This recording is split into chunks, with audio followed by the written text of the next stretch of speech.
नमस्कार, फाइटर समाचार में आपका स्वागत है। पेश आज 15 दिसंबर गुरुवार सुबह 6 बजे राजस्थान की खास खबरें। कोटा में कर्ज से परेशान पति पत्नी ने सुसाइड कर लिया। फिलहाल पुलिस पूरे मामले की जांच में जुटी है। घटना कोटा के आरके पुरम थाना क्षेत्र की है। सुसाइड से पहले दोनों ने अपने बड़े बेटे को फोन किया था। फोन पर कहा अलविदा, हम जा रहे हैं। इसके बाद फोन काट दिया। मृतक राजकुमार और उसकी पत्नी शालिनी नया गांव में रहते थे। दोनों पति पत्नी घर में अकेले रह रहे थे। शुरुआती जांच में सामने आया है कि दोनों कर्ज के दबाव से परेशान थे। मृतक दंपति के 2 लड़के व 1 लड़की है। लड़की की शादी हो चुकी है। दोनों बच्चे भी अलग अलग रहते हैं। शालिनी आंगनबाड़ी में काम करती थी, जबकि राजकुमार ट्रांसपोर्ट नगर में हार्डवेयर की दुकान लगाता था। मृतक के बेटे करण ने बताया कि फोन आने के बाद दौड़कर घर पहुंचा तो दोनों उल्टियां कर रहे थे। 7 बजे के करीब अस्पताल लाए, तब तक पिता की मौत हो गई। फिर मां ने भी दम तोड़ दिया। पुलिस मामले की जांच कर रही है। राष्ट्रीय राजधानी दिल्ली से एक दिल दहला देने वाली घटना सामने आई है, जहां द्वारका में दिन दिहाड़े एक स्कूल गर्ल पर एसिड अटैक हुआ है। दरअसल बुधवार को दिल्ली के द्वारका में एक लड़के ने स्कूल गर्ल पर एसिड फेंक दिया। ये घटना सुबह 9 बजे की है, जिसके बाद लड़की को आनन फानन में सफदरगंज अस्पताल में भर्ती करवाया गया है। पुलिस को मिले सीसीटीवी फुटेज के मुताबिक लड़की सड़क के किनारे चल रही होती है, तभी बाइक सवार एक लड़का लड़की के चेहरे पर तेजाब फेंक देता है। जानकारी मिलते ही मोहन गार्डन थाना पुलिस मौके पर पहुंची। फिलहाल पुलिस परिजनों से पूछताछ कर रही है। पुलिस ने एक को हिरासत में लिया है, जबकि दूसरे की तलाश की जा रही है। शुरुआती जानकारी के मुताबिक लड़की का इलाज किया जा रहा है। फिलहाल स्थिति स्थिर बताई जा रही है। पंजाबी सिंगर सिद्धू मूसेवाला हत्याकांड को सुलझाने में शामिल दिल्ली पुलिस के अफसरों की सुरक्षा बढ़ा दी गई है। इसमें special CP HGS Dhaliwal, DCP special cell Manish Chandra, DCP Rajiv Ranjan के लिए कैटेगरी की सुरक्षा दी गई है। कनाडा में बैठे गैंगस्टर लखवीर लंडा की धमकी के बाद यह सुरक्षा बढ़ाई गई है। गैंगस्टर ने सोशल मीडिया पर पोस्ट डाली है कि उसके पास पूरी स्पेशल सेल टीम की फोटोज है। पंजाब में घुसने की कोशिश की तो नतीजा अच्छा नहीं होगा। इस धमकी के बाद स्पेशल सेल के CP, DCP समेत 12 पुलिस कर्मचारियों की सुरक्षा बढ़ाई है। इस पोस्ट के बाद अधिकारी अलर्ट हो चुके हैं। सूत्रों के मुताबिक अब गैंगस्टरों को दबोचने में स्पेशल सेल अधिक तेजी लाने जा रही है। स्पेशल सेल के अधिकारियों द्वारा गैंगस्टरों को दबोचने के लिए जो ऑपरेशन चलाए जा रहे हैं, उन्हें जल्द पूरा करने के अफसरों को निर्देश दिए जा चुके हैं। रक्षा मंत्रालय के अधीन आने वाली भारत इलेक्ट्रॉनिक्स लिमिटेड BEL ने 260 पदों पर वैकेंसी निकाली है, जिसके तहत ट्रेनी इंजीनियर और प्रोजेक्ट इंजीनियर सहित कुल 260 पदों पर भर्ती की जाएगी, जिसमें शामिल होने के लिए 32 साल तक की उम्र के उम्मीदवार BEL की ऑफिशियल वेबसाइट belindia.in पर जाकर 14 दिसंबर तक ऑनलाइन अप्लाई कर सकते हैं। ट्रेनी इंजीनियर पद के लिए आवेदन करने वाले उम्मीदवार की अधिकतम आयु सीमा 28 साल और प्रोजेक्ट इंजीनियर पद के लिए अधिकतम उम्र सीमा 32 साल तय की गई है। भर्ती प्रक्रिया में सिलेक्ट होने पर उम्मीदवार को हर महीने 40,000 से 55,000 रुपए तक सैलरी दी जाएगी। ट्रेनी इंजीनियर प्रथम पद के लिए अप्लाई करने वाले उम्मीदवारों को 150 रुपए फीस का भुगतान करना होगा, जबकि प्रोजेक्ट इंजीनियर प्रथम के लिए आवेदन करने वाले उम्मीदवारों को 400 रुपए फीस देनी होगी। जोधपुर जिले के शेरगढ़ में 8 दिसंबर को हुए गैस सिलेंडर विस्फोट हादसे में मौतों का सिलसिला नहीं रुक रहा है। बुधवार को हादसे में एक और मौत हो गई। 13 साल की बच्ची डिंपल की भी मौत हो गई। जानकारी के अनुसार मंगलवार को भी 4 लोगों की मौत हो गई थी, जिसमें दूल्हे के पिता भी शामिल थे। सोमवार को ही दूल्हे की मां की मौत हो गई थी।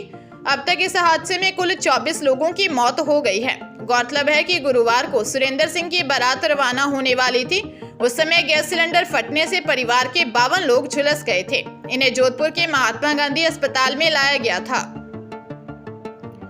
शराबबंदी वाले बिहार में एक बार फिर एक मुश्त 7 लोगों की शराब से मौत होने से हड़कंप मच गया। परिजन जहरीली शराब से मौत का दावा कर रहे हैं, जबकि प्रशासन इस बारे में कुछ नहीं बोल रहा है। इस बार घटना सारण जिले के यूसापुर थाना क्षेत्र के डोइला गांव में हुई है। डोइला के संजय सिंह, विजेंद्र राय, अमित रंजन के अलावा मशरक थाना क्षेत्र के कुणाल सिंह, हरेंद्र राम, रामजी शाह और मुकेश शर्मा की मौत हो चुकी है। स्थानीय स्तर पर इलाज कर रहे कई लोगों की स्थिति गंभीर होने के कारण अभी मौतों की संख्या और बढ़ने की आशंका है।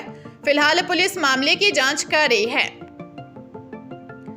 अलवर जिले के भिवाड़ी के चुपानकी से फिरौती की नियत से अपहरण किए गए 2 युवकों को भिवाड़ी के चुपानकी थाना पुलिस ने 24 घंटे में ही पिलानी, झुंझुनू व लुहारू हरियाणा सीमा से बरामद कर लिया है। अपहरण किए गए दोनों ही युवकों को पुलिस भिवाड़ी लेकर आई है। साथ ही अपहरणकर्ताओं के द्वारा काम में ली गई एक महिंद्रा थार जीप को भी जब्त कर लिया है। फिलहाल पुलिस की टीमें अपहरणकर्ताओं की तलाश कर रही हैं। बदमाशों के द्वारा अपहरण किए गए दोनों युवक मामा भांजा बताए जा रहे हैं। चुपानकी थाना अधिकारी नंदलाल जांगिड़ ने बताया कि 12 दिसंबर को सारेकला चुपानकी के रहने वाले फरमीन ने मामला दर्ज करवाया था कि उसका बेटा सहूद खान चुपानकी के लिए निकला था, लेकिन कुछ देर बाद ही उसके बेटे सहूद का फोन आया कि उसे कुछ लोगों ने किडनैप कर लिया है। बदमाशों ने कहा, अगर तुम्हें तुम्हारा बेटा जिंदा चाहिए तो 5 लाख रुपए लेकर चंडीगढ़ आ जाना। पुलिस युवकों की तलाश करते हुए चूरू हमीरवास पहुंची। वहां पर स्थानीय पुलिस की सहायता से युवकों को छुड़वा लिया, लेकिन अपहरणकर्ता फरार हो गए। राजधानी के महेशनगर थाना इलाके में प्रतियोगी परीक्षाओं की तैयारी कर रही एक छात्रा ने जान दे दी। पुलिस को मृतका के पास से अभी तक कोई सुसाइड नोट नहीं मिला है। मृतका के परिजनों के मेहता सिटी से जयपुर आने के बाद पता चलेगा कि छात्रा ने पढ़ाई के तनाव के चलते यह कदम उठाया या फिर इसके पीछे कोई अन्य कारण रहा है। थानाधिकारी सरोज धायल ने बताया कि जान देने वाली छात्रा मेहता सिटी निवासी 25 वर्षीय सरिता जाट है। वह जुलाई 2022 से हॉस्टल में रहकर रीट परीक्षा की तैयारी कर रही थी। उसने हॉस्टल में दी जानकारी में मिशन कोचिंग में पढ़ना बताया था। वह हॉस्टल के कमरे में अकेली ही रह रही थी।